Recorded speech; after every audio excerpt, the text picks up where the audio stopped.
that would allow us to live well and achieve well. And then the concentration are the last three.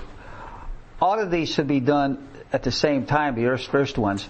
And theoretically, I think people who've never meditated think that they all ought to be done all at once. Well, these last ones really have to be done in sequence, seemingly, from what I understand. And when we're talking to various teachers, and we will go back up to the main list, but you can break it into kind of a wisdom, knowledge, ethics, and meditation. I either put meditation here instead of concentration, but that's kind of up in the air at the moment. I think it's really awkward to have concentration and concentration. Seems odd to me, but anyway, this is the list of the 8 that are laid out in the first sutta. The first sermon he gave ended with this. That and think about this for a moment. What it means, to have that. Get my copies of them. Would be helpful.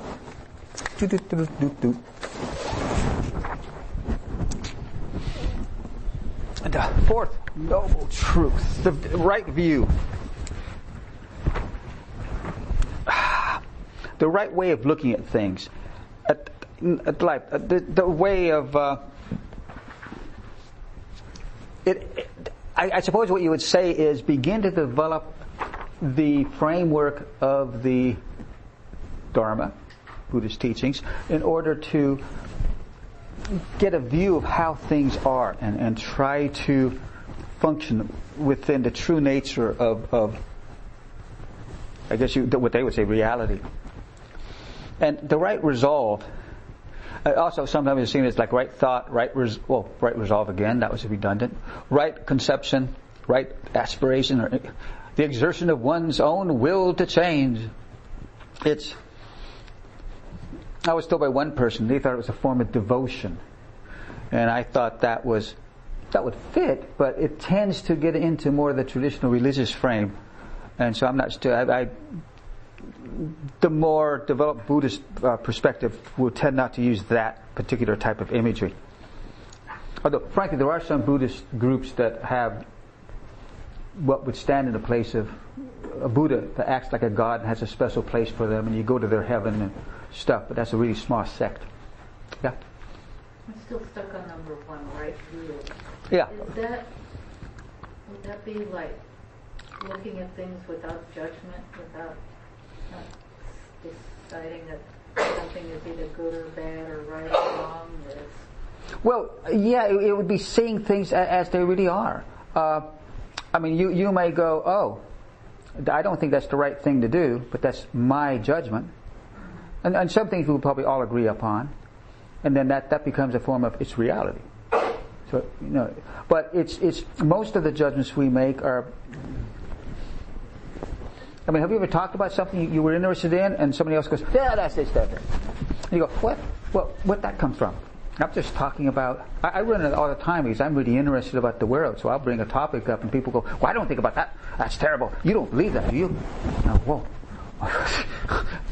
No, I'm interested in how it works, how this process works. I'm fascinated in politics and why people believe certain things. And so I'd really like to have a civil political conversation with somebody whose frame of reference is really different than mine. Because that allows me to see diversity. It's like different flowers in the garden. And I know from my own perspective I think that's not really helpful. But how am I to know for true? Is it going to be true in 100 years? 1,000 years? I realize most of my opinions are pretty much contemporary. In terms of food, diet, opinions, of politics, on and on and on. It's just, and one way to kind of objectify how one. We don't really need to judge most things. Just kind of go, that's the way it is. Yeah? Real quick, the word path to me, it's just sequential, and they're not, right? They're concurrent.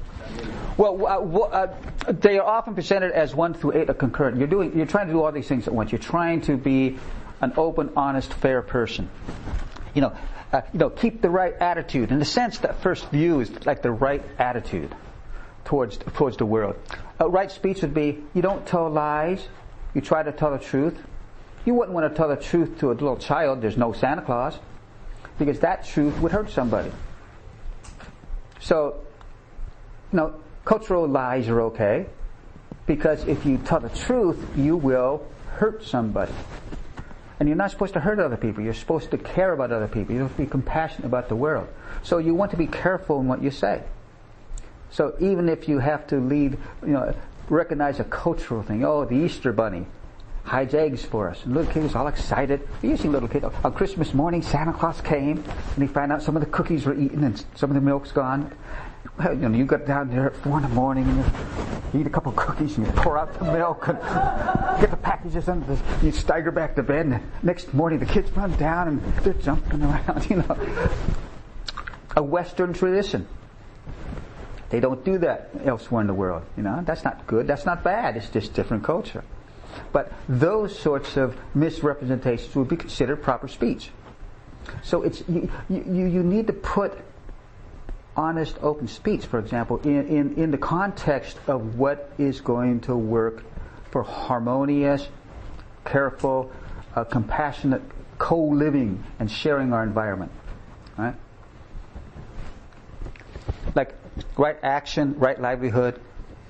You shouldn't be making toxic gases to put in warheads. That would be considered inappropriate, because you are developing something that's going to harm a lot of people. You get to a big political discussion about, by God, if we don't kill them, they'll kill us, so we've got to go kill them all. Well, Buddhists aren't real happy with that type of reasoning. That's a self-serving justification of mayhem and murder. They would look for other ways out, and only, I think, in desperation could you actually harm someone willfully so as for a greater good. But that would be the very last resort. And you never know if they're going to step in for you or not. I mean, depending on the moment that person's in. But we're getting a little ahead of ourselves. Right view, right resolve. The right speech one, it's an interesting. I tried to put these little summary down for you. Abstaining from lying, from divisive speech, from abusive speech, from idle chatter. Clear, truthful, uplifting, and non-harmful communication. So some of those white lies are the non-harmful part. And it's uplifting. Keep little kids happy as long as they can, because when they realize how messed up the world is and how nasty people are and how dog eat dog and people are greedy and avarice and there's few people you can trust and everybody's trying to steal your money and all the admin lie. My God, marketing is fraudulent. All the work, billions of dollars at this point put into designing bottles. So you look at one bottle and it has 5 ounces. Look at another bottle, has 6 ounces. But the 5-ounce bottle looks bigger, so you grab it, right? Or Campbell's soup, red and white.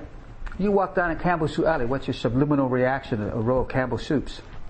What else in the world is very popular in America is red and white stripes? American flag. When you walk down, Campbell's soups are patriotic. Ever noticed that before? Psychologists have been hired for years to manipulate us. And they do a very good job. The first behaviorist, John Watson, way back when, started the whole damn movement. In a 15-year period, he took over psychology, his famous reference. He got caught having an affair with his department secretary, and he was a married man. So he was exiled from the university. He was a big scandal. He couldn't work anymore in academia. He went to Wall Street, and not Wall Street. He went to Madison Avenue and joined a firm for marketing, and he was the one that started the advertising to get women to smoke, and he manipulated the images to draw. It's good for you, good for your lungs. Menthol, refreshing. Yeah, right. I mean, that's the word the kids are going to grow into. So you want to, want to be gentle with them as long as we can, right? Being a little